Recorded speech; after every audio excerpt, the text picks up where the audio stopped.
the Queen Xenomorph versus the Indominus Rex. A matchup that was covered by none other than Goji. The results? Well, the Queen Xeno won with mid to high difficulty. Dang, if only the Indom had an upgrade. Wait a minute. No! Meet the Indom 2.0, a hybrid made by the channel Goji Center, to be a more balanced, deadlier, and better version than the original Indom. But the only way to see if this thing is truly better is to see if it can beat a creature that the OG counterpart lost against. This is the Indom 2.0 versus the Queen Xenomorph. Who would win?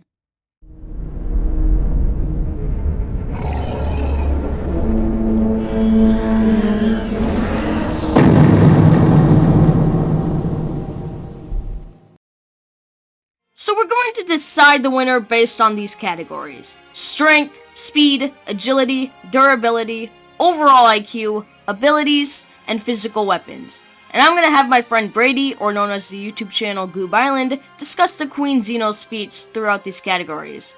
So let's give a round of applause for the number one skib. Hey guys, it is me, Goob Island, and as the bot just said, I'll be going over the Queen Xenomorph's feats, starting with strength. It's the Indom 2.0. Easily. Okay, hear me out. The Queen Xeno does have some good feats.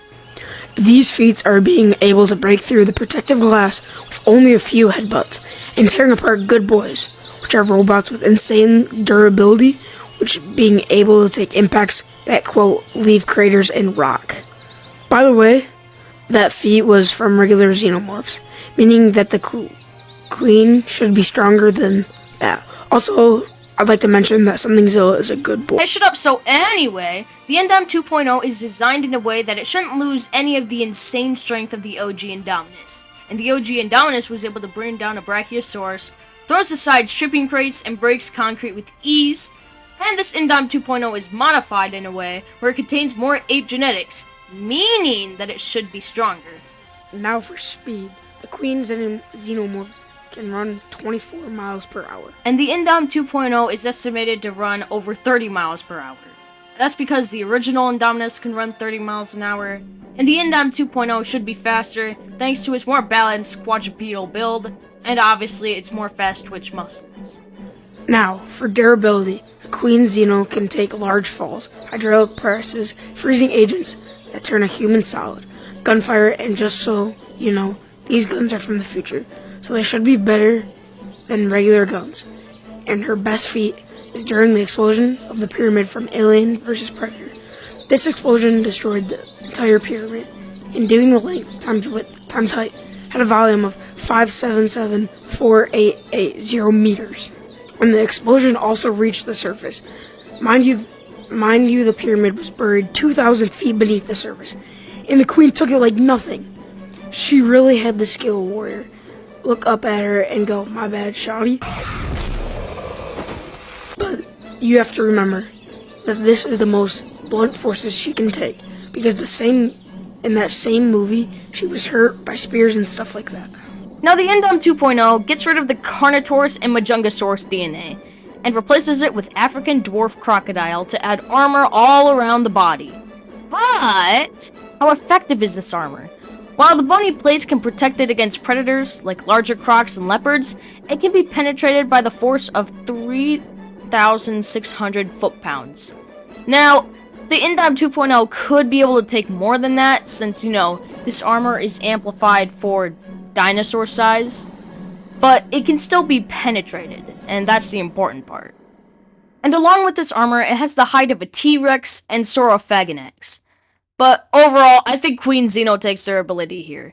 Yeah, she could be hurt by sharp stuff, so the Indom 2.0 will have an advantage, but, being able to take that explosion is just mind-blowing to me. And for agility, I don't think this needs much explanation. Queen Xeno takes it. Now for overall IQ, Xenomorphs do their good intellect, like knowing how to use their own acid blood as a weapon.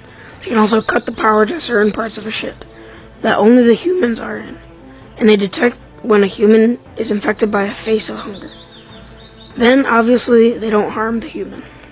They can also fight and perform pretty well against predators. And just so you know how locked in predators can be, just look at this clip.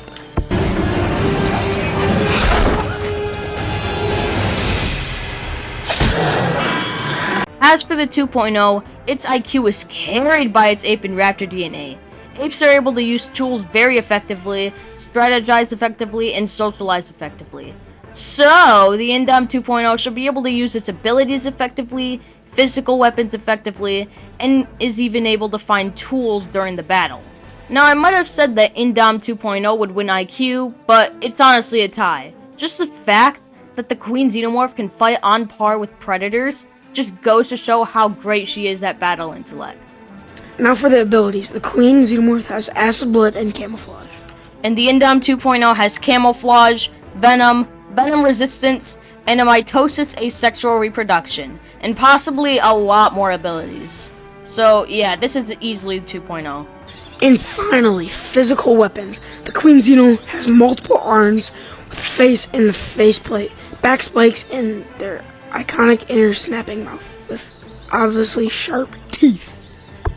And the Indom 2.0 has claws of its own, its front claws being hooked claws, a bulky croctail, and iron-coated teeth that saw through bone. Me personally, I think the 2.0 takes this category due to how much more dangerous potential these weapons have. You have the already amazing strength of the 2.0, which makes its hooked claws much more effective in tearing apart enemies. And you have those iron-coated teeth that can be backed up by the bite force of a T-Rex. And finally, with all the difficult research, who would win? My answer? The Indom 2.0 takes this victory with high difficulty. Now hear me out for a second. The 2.0 has far greater durability than a regular Indom, and it's also quicker and more strategic. So I think it can avoid the Queen's acid blood to some extent. Now, obviously the 2.0 is going to get hurt by the Queen's acid blood, just not enough before the 2.0 takes the win. But, let me remind you that the 2.0 wins with insane difficulty. In fact, I can even see a world where the Queen Xenomorph would take this win. But, more times than not, the 2.0 would come out on top. I hope you all enjoyed this video, and thank you to Goob Island for going over the Queen Xenomorph's feats. Please go subscribe to him, and I hope you all have a wonderful day. So, the overall lesson we learned today was...